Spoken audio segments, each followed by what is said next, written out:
All right, so today guys, we're gonna finish up these paintings. So the first thing I wanna do is I wanna draw some black Sharpie strings coming from the bottoms of our balloons. You wanna do the Sharpie first because we're gonna be using oil pastel second.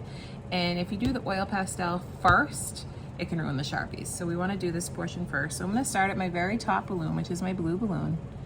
And from there, I'm gonna draw a nice kind of wavy black line right down to the bottom, and yes, you can draw right over those balloons because they are translucent, which means they're sort of see-through.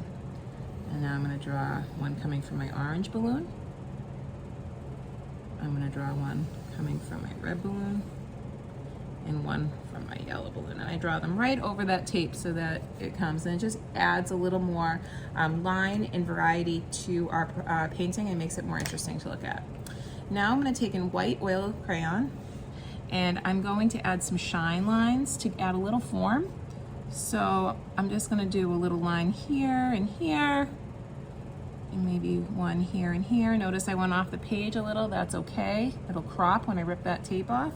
And then I'll use my pointer finger and just give it a little smooth so I don't have any of those little, little pieces of crayon or crepa hanging out.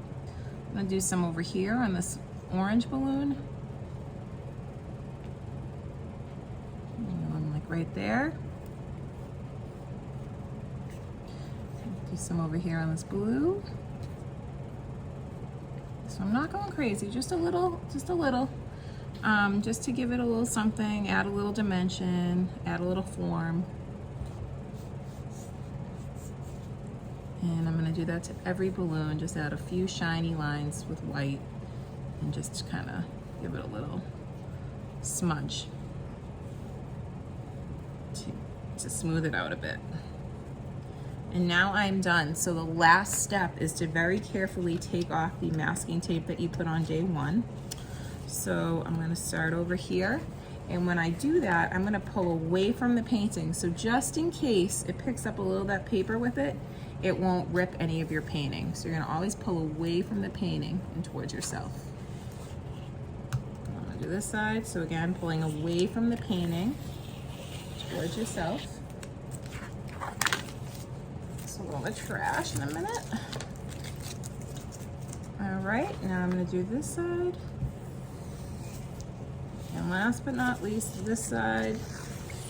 Always pulling away from the painting, because sometimes a little of the paper will come with it. And now I have this really beautiful, colorful, fun painting with this really nice, neat white border. All right,